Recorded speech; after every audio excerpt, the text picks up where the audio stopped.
In this lesson, we're going to solve optimization or max-min problems by applying mathematical models and their derivatives to determine, interpret, and communicate the mathematical results. So as a recap, let's talk about what's happening to a function at its maximum or minimum point. So when we have a max or a min, we know that the derivative is 0. And why is the derivative of a function 0 at a max or a min? Because the slope of the tangent would be 0 at that point, and this just means that the function is changing direction. So how can we determine the max or min of a function solely based on its equation? We kind of did this in the last lesson, so first thing we did is find the derivative, f prime of x, and then we want to set it to 0, and then solve for x, and then we want to check our critical points and our endpoints. This is extremely useful because if we have a function that is essentially a mathematical model or representation of a real-world scenario, we can easily find the location of a max or min value. As our first example, a farmer has 600 meters of fence and wants to enclose a rectangular field beside a river.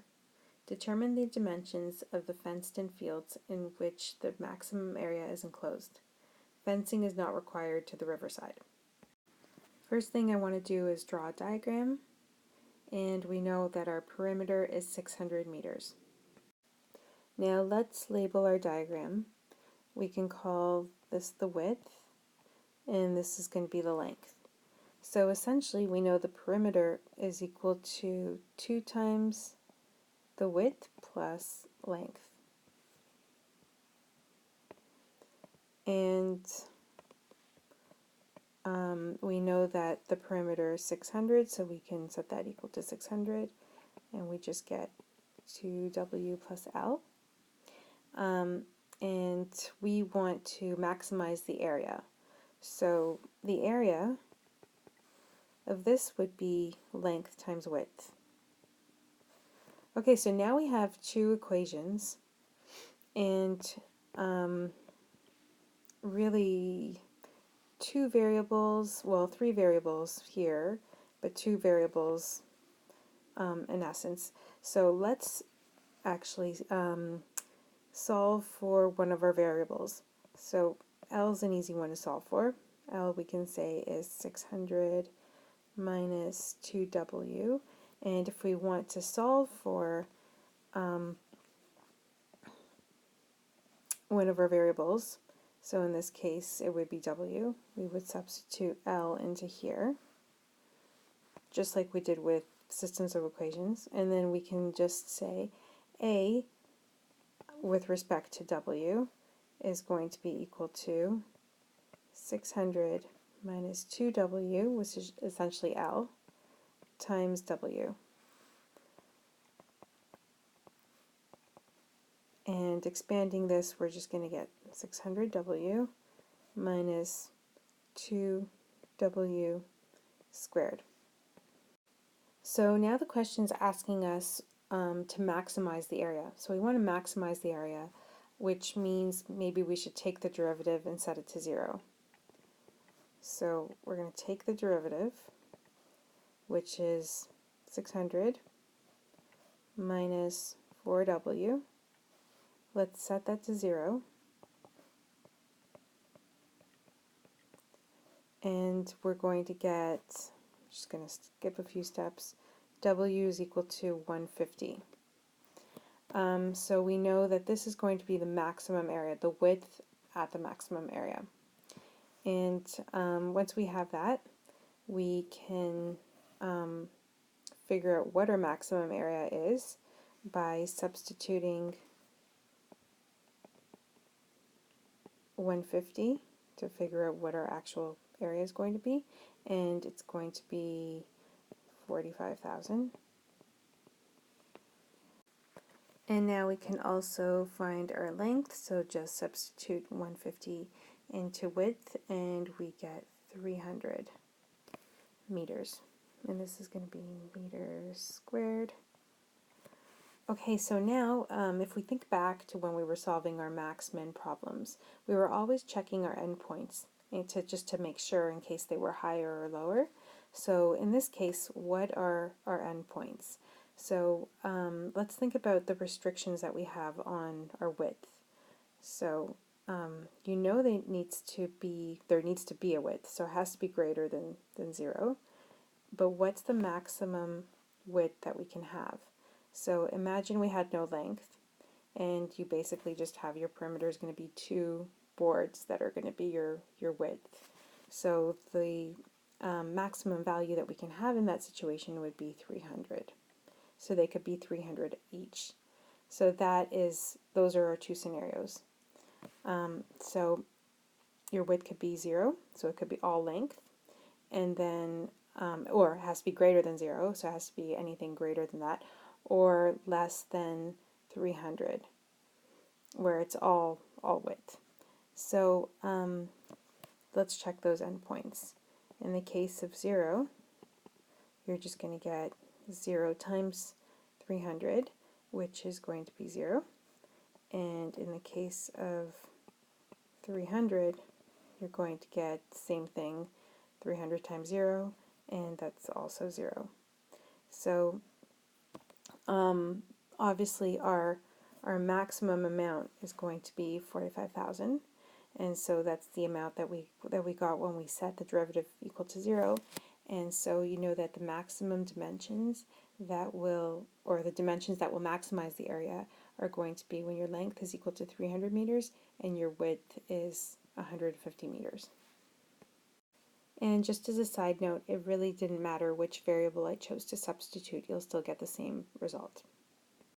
And just another side note, you've seen this problem before in grade 10 or 11 math, where you were studying quadratics. So the way that you solved it in grade 10 and 11 was that you set up a quadratic equation and then you completed the square to find the vertex, and that was your maximum or minimum value. So as you could see, this is much easier to just find the derivative because you know that the derivative will be equal to 0 at that point. Example number 2. A piece of sheet metal 60 centimeters by 30 centimeters is to be used to make a rectangular box with an open top. Determine the dimensions that will give a box with the largest volume. So first thing, we want to draw a diagram. Now we can see that our length is going to be 60 minus 2x. Our width is going to be 30 minus 2x. Our height is obviously going to be x. Now before we start, let's think about what our restrictions are going to be. So let's think about x. You know that x you need a value for x, otherwise you don't have volume. So it has to be greater than 0, but what's the maximum value for x? So if we look at this section here, right, so if we split it in half, that would be the maximum value of x. So there would be no width, but it would just be your height doubled, so you're just kind of folding it in half. So you know that it would be less than 15. So between 0 and 15. Okay, so now let's talk about we want to maximize the volume. So let's use our formula for volume, which is really length times width times height, and let's sub in our values. So we know length is going to be 60 minus 2x. Our width is 30 minus 2x, and then our height is just x. So this is going to be v of x, because now it's in terms of x.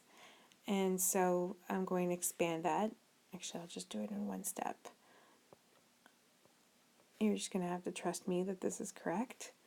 So x minus, actually I'll order it too.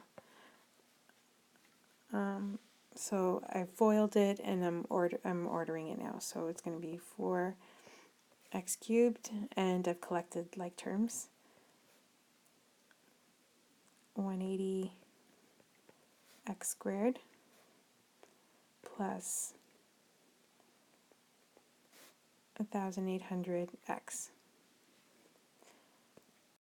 Okay, so now the question asks to maximize the volume. So maximize, we think of taking the derivative and setting it to 0.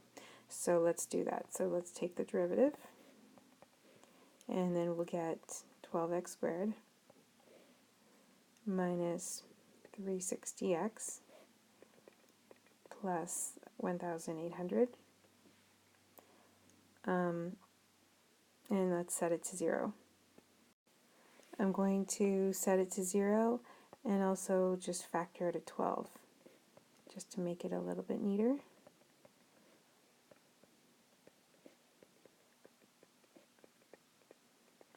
So that 12's gone. And now trying to factor this, it doesn't seem factorable, so we're going to need to use the quadratic formula. So it's going to be 30 plus or minus negative 30 squared minus 4 times 1 times 150 divided by 2 times 1. And x is going to come out to two answers, so 23.66 and 6.34.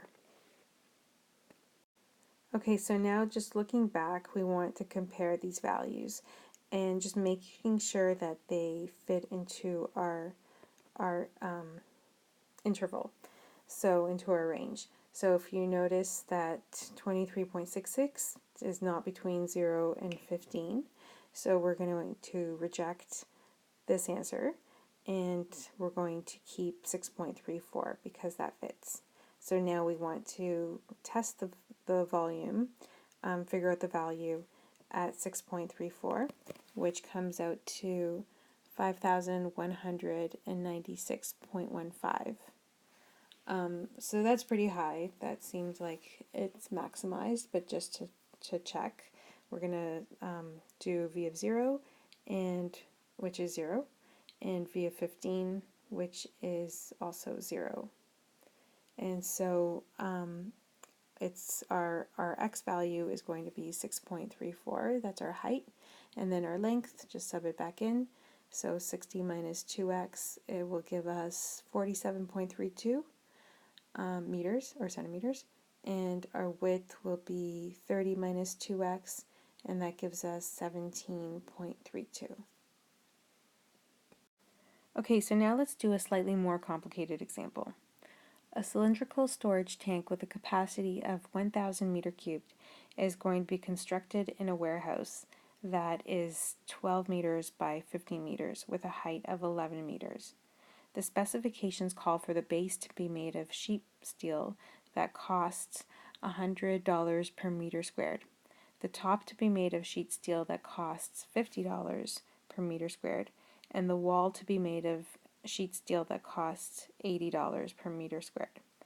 We want to determine whether it's possible for the tank of this capacity to fit into the warehouse, and if it's possible, we want to state the restrictions on the radius. So that's the first part. Okay, so first thing, let's draw a diagram. Okay, so I'm just drawing it from a bird's eye view. So this is looking from the top down. And just adding our dimensions, we know that the diameter here is 12 meters. And then we also know that our width is 12 meters here and 15 meters here. We also know that the height of the warehouse is 11 meters. And we can also conclude that the radius of the cylindrical tank is going to be 6 meters based on the diameter that we're given. Okay, so now let's find the volume of the warehouse. So that's easy to find. We're just doing length times width times height. And we're going to get 12 meters by 15 meters by 11 meters. And that gives us 1,980 meters cubed. Okay, so now let's go ahead and find the volume of the cylinder. And so if you remember, the volume of a cylinder is pi r squared h. That formula makes sense because it's really the area of a circle times the height. And so now we can plug in values for this. So we have 6 meters squared, and we have a height of 11 meters. And so we know that the volume of the cylinder is going to be 1,244.07 meters cubed. Okay, so it looks like it fits because the volume of the cylinder is less than the volume of the warehouse, but we want the volume to be capacity, which is 1,000 meters squared or cubed, as given in the question. So let's set that to equal our volume so we can figure out our range for our radius. And so solving for r, we would get square root of 1,000 over pi h, and this comes out to 5.38 meters. So now looking at the restrictions of the radius, we know that the radius has to be anywhere from 5.38 to 6 meters. Part B asks, if the tank will fit inside the warehouse, determine the dimensions of the cylinder that will minimize construction costs. So to do this, first I want to draw a diagram, and I'm going to look at this in terms of surface area. So I'm imagining that I'm taking all my surface and I'm just kind of spreading it flat like this. So here's your top and bottom. Now if we roll that middle part of our cylinder out, we know that this is going to equal the circumference, which is just 2 pi r. So that is this length right here. And you know that obviously on your circle your radius is r. And I'm just going to write down our prices for each section. So we know the price for this piece right here, the top circle is $50 per meter squared. That was given in the question. This middle part is going to be $80 per meter squared, and the bottom is 100 per meter squared. And we also just want to label this. This is our height. So now we want to come up with an equation for our cost. So our cost is going to be equal to the price of the top times the area of the top plus the price of the middle section, I'll call it M, times the area of the middle section plus the price of the bottom times the area of the bottom. Okay, so let's sub that in. So your price of the top is 50, and the area of the top is just a circle, so pi r squared, plus the price of the middle is 80, and then the area of the middle is 2 pi r, right, because it's essentially a rectangle, times your height. And so just to show you, 2 pi r times your height. Okay, plus 100 is the price of the bottom, and that is another circle, so pi r squared. Okay, so now let's simplify this, collect like terms. We're going to get this and this collect, so it's going to be 150 pi r squared plus 160 pi RH. Okay, so this is great, except we have two variables. And so we have r and h, and we want to get it in terms of one variable. So we need to introduce another equation. And so we're going to use something we used from part A. And we knew that the volume was equal to pi r squared h, and we knew that that was 1,000 pi r squared h. And so I'm going to solve for h here and get 1,000 over pi r squared. Take this, substitute that into there, and so everything is now in terms of r. So that's really useful. So now we can solve for c of r, so c in terms of r, and just sub that in, 160 pi r, so it's going to be 1,000 over pi r squared. This r is going to cancel out with that, and the pi's will also cancel out, and so we get 150 pi r squared plus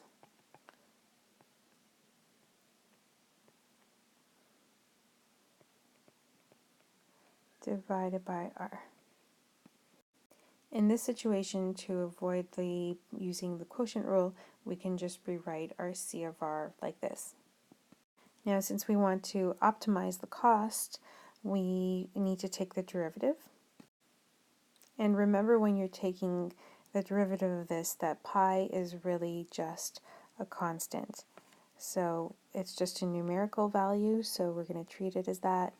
So it's going to be 300 pi r minus, right, because we're bringing the negative 1 down, and then we're just going to get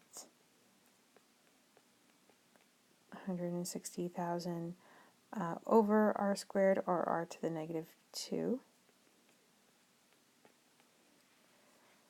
And so set this to 0. We can just rearrange the equation by bringing it to the other side. Now cross multiply, and now just solve for r. And r is going to be the cubed root of 160,000 divided by 300 pi, which is just 5.54. Now let's go back and use what we substituted for height earlier. So we said height was equal to 1,000, that was the original volume, divided by pi r squared. And so we're going to get, just subbing it in, 5.54 squared. Our height is going to be 10.38 meters. And so again, just to go over what we're actually trying to find, this is going to be the radius and the height of the dimensions, like the dimensions of the cylinder, that will reduce your construction costs. So based on the surface area costs that we calculated earlier. So now we want to check what our actual costs will be. So let's take our value that we got. So the cost at when the radius is 5.54, and you're just going to have to trust me on this one. I'm plugging it into the equation, and we get 43,344. And of course we want to check all our points. So we found our range for the radius earlier, and our value was 5.38. That was from part A. And the value for that is 43,380. And I also want to check our other endpoint, which was 6. And so that is 43,600 622. So just comparing these values, we can see that the value that we just got is in fact the lowest. So our endpoints, this is within our endpoints, and this is the value that we just got by maximizing or optimizing our cost equation and coming up with this and checking the endpoints. They're kind of all within the same range, but obviously this is definitely more of a min. So the min cost for this the cylindrical structure would be when the radius is at 5.54 meters and the height is at 10.38 meters. So just to summarize our process here, what we want to do when we're dealing with these kind of problems is firstly identify quantities that can vary and determine the function in terms of one variable to be optimized. So we'll usually have more than one variable, but we want to say everything in terms of one variable. So you want to substitute as much as you can. And then number two, we want to draw a diagram. This definitely helps. Step 3, determine the domain of the function to be optimized, so your interval endpoints. So you might have to use common sense in most cases, kind of think about the situation and try to figure out what your max and min values for your variable can be, and try to use the variable that your independent variable that you're using in your equation. And step 4, we want to determine max or minimums. So taking the derivative, setting it to 0, and then solving for your variable. And then we want to answer the problem in terms of the given context. So you're going to check your endpoints and then give the answer that makes the most sense.